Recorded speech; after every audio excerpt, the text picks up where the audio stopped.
ये वृक्षेषु सस्मिज्जरानीलग्रीवाविलोहिताः ये भूतानामधिपतयो చిన్నపిల్లలు ధ్యానం చేస్తుంటే వద్దు అంటారు.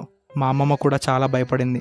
నాకు వచ్చే కలలు, నాకు జరిగేవి, వాటి అర్థాలు మా అమ్మమ్మని భయపెట్టాయంటే చూడండి. నేనే కొన్ని రోజులు ధ్యానం చేయటం ఆపేశాను భయపడి. నిజానికి నాకే అర్థం కాలేదు ఎందుకు ఇలా జరుగుతుంది అని. ఒక్కసారి ధ్యానం మొదలు పెడితే అది నిన్ను మార్చేస్తుంది. నీకే నువ్వెవరో తెలుస్తుంది. నిన్ను నీకే పరిచయం చేస్తుంది. నువ్వు కాదు అనే నిజం నీకే తెలుస్తుంది. నీ శరీరానికి సంబంధం లేకుండా నీ ఆత్మ నిన్ను వదిలేసి ధ్యానంలో కూర్చుంటుంది. నీ శరీరం నువ్వు వేరు అని స్పష్టంగా తెలుస్తుంది. నీ భయం ఎంత నిజమో నీ శరీరం నీది కాదు అన్నది అంతే నిజం. ఈ విషయం స్పష్టంగా నీకు తెలుస్తుంది. నీ గురువు ఎవరో వెతుక్కునేలా చేస్తుంది. నిన్ను నీకు తెలియకుండానే నీ గురువు కాపాడుతున్నాడు అని తెలుసుకుంటావు. అసలు ధ్యానం అంటే ఏంటి? నేను మళ్ళీ ధ్యానం స్టార్ట్ చేశాను. అసలు మా అమ్మమ్మ ఎందుకు భయపడింది? అసలు చిన్నపిల్లలని ధ్యానం ఎందుకు చేయకూడదని అంటారు? ఈ వీడియోలో ఈ క్వశ్చన్స్కి డీప్గా నిజాలు తెలుసుకుందాం. మనకి ఉన్నవి అపోహల నిజాలా చూద్దాం. Many people don't start meditation. చాలామంది ధ్యానం చేయడానికి భయపడతారు. ఎందుకు? చిన్న వయసులోనే మెడిటేషన్ చేయటం మంచిదేనా? ఇట్స్ నెవర్ ఎండింగ్ ప్రాసెస్ అంటారు. కుండలిని జోలికి వెళ్ళకపోవటమే మంచిది. మన ఇండియాలో చాలా వరకు బై బర్త్ స్పిరిచువాలిటీ లక్షణాలు ఉంటాయి. వద్దు అనుకున్న ఏదో ఒక రోజు ఆ జర్నీని స్టార్ట్ చేస్తావు నువ్వే. సైంటిస్టులు, రీసెర్చ్లు కూడా అసలు మెడిటేషన్ గురించి ఏం చెప్తున్నారు?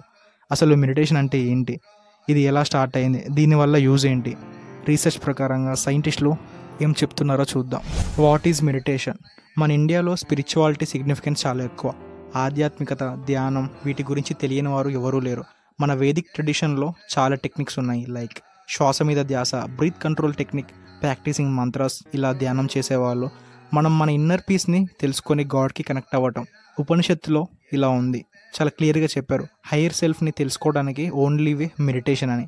బ్రహ్మజ్ఞానం అంటారుగో అదే, నోయింగ్ ది బ్రహ్మ. ఈవెన్ బుద్ధిజంలో కూడా మెయిన్ పర్పస్ ఆఫ్ మెడిటేషన్ గురించి ప్రస్తావించారు. Siddhartha Gautama Buddha teachings almost all enlightenment గురించి ఉంటాయి. Methods of meditation to achieve it ఇవే ఉంటాయి. ఇప్పుడు చాలా వరకు విపాసనాలో వీటి గురించి ఫ్రీ క్లాసెస్, ఫ్రీ ట్రైనింగ్స్ కూడా ఇస్తున్నారు. కంప్లీట్గా ఫోన్స్, ఫ్యామిలీ, మన పర్సనల్ లైఫ్ని వదిలేసి కొన్ని డేస్ పీస్ఫుల్గా ఈ మెడిటేషన్ డైట్ ప్రాసెస్ని నేర్పిస్తారు. ఇవి హైదరాబాద్లో, వైజాగ్లో ఇలా చాలా సిటీస్లో ఉన్నాయి. దాని గురించి డీటెయిల్గా మళ్ళీ చూద్దాం. వల్ల మనకి కలిగే లాభాలు, uses and benefits of meditation. It reduces stress, anxiety, depression. ఈ జనరేషన్లో వర్క్ అండ్ లైఫ్ బ్యాలెన్స్ చాలా టఫ్ అయింది. ఈవెన్ ఏజ్డ్ పీపుల్ మన లైఫ్లో, మన ఫ్యామిలీలో చాలా వరకు ప్రశాంతతని మిస్ అవుతున్నాం.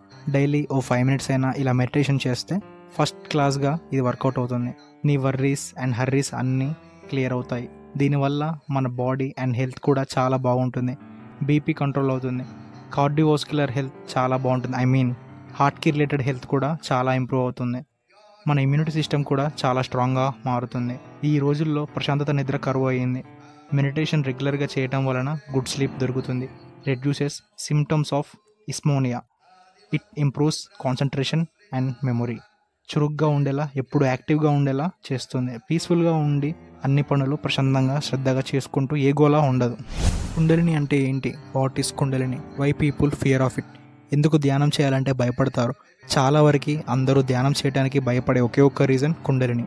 దీని గురించి బ్రీఫ్గా ఇంకో వీడియోలో చూద్దాం. సింపుల్గా చెప్పాలంటే, మనం ధ్యానంలో డీప్గా ఉన్నప్పుడు మన స్పైన్, అదే వెన్ను కింది భాగం నుంచి ఎనర్జీ చక్రాస్ని యాక్టివేట్ చేస్తుంది. ఇది స్పైన్ నుంచి తలలో ఉండే బ్రహ్మచక్ర వరకు ఆ ఎనర్జీ యాక్టివ్ అవుతుంది. ఎన్లైట్మెంట్ అంటారుగా అది. దేవుడు, నువ్వు, ఈ యూనివర్స్ అన్నీ ఒకటి అని తెలుస్తుంది. అది కుండలిని ఎక్స్పీరియన్స్. సుషుమ్న నాడి నుంచి ఇంత ప్రాసెస్, చాలా సాధనలు డీప్ మెడిటేషన్తో పాసిబుల్. ప్రాపర్ గురువుతో ఇవి చేస్తుంటారు. తెలియకుండా మీరు నెట్లో ఆర్ వీడియోస్లో చూసి అలానే చేస్తే వారెవరో చెప్పారు అని, సో అలా చేయొద్దు అంటారు. ఆ ఎనర్జీని హ్యాండిల్ చేసేలా మీరు రెడీ అవ్వాలిగా. కుండలిని గురువు ఎలా కంట్రోల్లో చేయాలో చెప్తాడు, నేర్పిస్తాడు. నువ్వు ఎలా ఉండాలో గైడ్ చేస్తాడు. బట్ మెడిటేషన్ ఎవరైనా చేయవచ్చు. ఇది వదిలేసాం మనం భయంతో. నీ పీస్ఫుల్నెస్ని, నీ కామ్నెస్ని, స్ట్రెస్ని ఇవి అన్నీ మెడిటేషన్ చేస్తే బ్యాలెన్స్ అవుతాయి. చాలామంది మెడిటేషన్ ఆర్ ప్రేయర్ని చేయలేక రీజన్స్ ఇస్తూ ఉంటారు, టైం లేదు అని, నా వల్ల కాదు అని. బట్ అర్థం చేసుకొని డీటెయిల్గా, క్లియర్గా స్టార్ట్ చేయొచ్చు. Research on meditation and Kundalini. Long term మెడిటేటర్స్కి వాళ్ళ డిసిషన్ మేకింగ్లో వాళ్ళ సబ్కాన్షియస్ మైండ్ చాలా యాక్టివ్గా ఉందని, ఈవెన్ వాళ్ళు వాళ్ళ గురువుని ఎక్స్పీరియన్స్ చేస్తూ వాళ్ళకి ప్రాపర్ గైడెన్స్ దొరికింది అని చెప్పారు. While scientific research on kundalini energy is still emerging. చాలామంది వాళ్ళ పర్సనల్ ఎక్స్పీరియన్సెస్ని డాక్యుమెంటరీస్లా తీశారు. చాలా వరకు emotion healing, awakening, shift in consciousness, ఎనర్జీని ఫీల్ అవ్వటం, లైక్ వైబ్ అంటారుగా. సో అలా వాళ్ళ సోల్స్ ఎనర్జీని, గాడ్, యూనివర్స్ వీటిని చూసే పర్స్పెక్టివ్, ట్రూత్ని క్లియర్గా ఎక్స్పీరియన్స్ చేయటం ఇలా ఉంటుంది. ఒక్కసారి కుండలిని ఎనర్జీ యాక్టివ్ అయితే సూపర్ హ్యూమన్ అన్నట్టే, లైక్ సూపర్ హీరో. అది కంట్రోల్ చేసేలా ఉండాలి అంతే. దీనివల్ల కంప్లీట్నెస్ వస్తుంది. నువ్వు ఏం చేసినా అది ఎఫెక్టివ్గా ఉంటుంది. ఈ యూనివర్స్కి యూజ్ అయ్యేలా చేస్తావు. పర్పస్ ఆఫ్ లైఫ్ నీకే తెలుస్తుంది. దీని గురించి డీటెయిల్గా చూద్దాం మళ్ళీ నెక్స్ట్ వీడియోలో. L1, యంగ్ ఏజ్లో మెడిటేషన్ చేయొచ్చా? Is it okay to meditate at young age? 100% okay. ఈ జనరేషన్లో మెడిటేషన్ యంగ్స్టర్స్కి, చిన్నపిల్లలకి చాలా యూజ్ అవుద్ది. జాబ్, డైలీ లైఫ్, ఒక టైం టేబుల్లో స్కూల్ నుంచే ఏదో బిజీలో బ్రతికేస్తున్నాం. సో ధ్యానం వలన ఫస్ట్ నీకు పీస్ ఆఫ్ మైండ్ ఉంటుంది, ప్రశాంతంగా ఉంటావు, నీ ఫోకస్ అండ్ అటెన్షన్ క్లియర్గా ఉంటాయి, కాన్సన్ట్రేషన్ ఇంప్రూవ్ అవుతుంది, స్ట్రెస్, యాంగ్జైటీ, ఎమోషనల్గా అన్నీ బెటర్గా ఉంటాయి. సో లైఫ్లో చిన్నప్పటి నుంచే మెడిటేషన్ చేయటం good for healthy life. So వీటికి భయపడాల్సిన అవసరం లేదు. ఎవరైనా మెడిటేషన్ గురించి తెలిసి తెలియక చెప్పినా మిస్గైడ్ చేస్తారు. Don't worry, I'm here. Daily 5 to 15 minutes of meditation నీ హెల్త్ని, నీ ఎమోషనల్ బ్యాలెన్స్ని, నీ లైఫ్ని కరెక్ట్గా ఉంచుతుంది. సో తప్పకుండా మెడిటేషన్ చేయండి. ఇంట్లో పిల్లలకి ఈ స్కూల్లో వర్క్స్ వల్ల, హోంవర్క్స్ వల్ల ఈ గోల నుంచి కొంచెం రిలాక్స్ అయ్యేలా చూడండి. పెద్దవారు కూడా ఈ జాబ్స్, సొసైటీ, ట్రాఫిక్, ఈ గోళలలో మనశ్శాంతిని, పీస్ ఆఫ్ మైండ్ని కోల్పోతుంటారు. సో మీరు కూడా స్పెండ్ చేసే ఈ 15 minutes చాలా యూజ్ అవుద్ది. నెక్స్ట్ వీడియోలో అసలు కుండలిని అంటే ఏంటి, ఇది నిజమా అబద్ధమా, ఒక్కసారి కుండలిని యాక్టివేట్ అయితే అతడు దేవుడు అన్నట్టే అని అంటారు. అసలు బ్రహ్మజ్ఞానం అంటే ఏంటి, అసలు సైంటిఫిక్ ప్రూఫ్స్ ఉన్నాయా వీటికి, ఇలా రీసెర్చ్ బేస్డ్ కంటెంట్తో మళ్ళీ కలుసుకుందాం. సర్వం శివం జగత్. Thanks for watching. Do subscribe. కుండలినిలో ఒక్క క్వశ్చన్. మన పెద్దలు కుండలిని జోలికి పోవద్దు అంటారు. ఒకటి మరణిస్తాడు అని, లేదా పిచ్చివాడు అయిపోతాడని. అసలు ఈ కథ ఏంటి క్లియర్గా చూద్దాం. ఒకవేళ కుండలిని యాక్టివేట్ అయితే ఆదివను రుద్రాముపశ్రితాః ये वृक्षेषु सस्मिज्जरानीलग्रीवा विलोहिताः ये भूतानामधिपतयो विशिखासक्कवर्तिनः ये अग्नेषु विविध्यन्ति पात्रेषु पिबतो जनानो. మెడిటేషన్, ధ్యానం. జీవితం ముగిసిపోయేలోపు తెలుసుకోవాల్సినవి చాలా ఉంటాయి.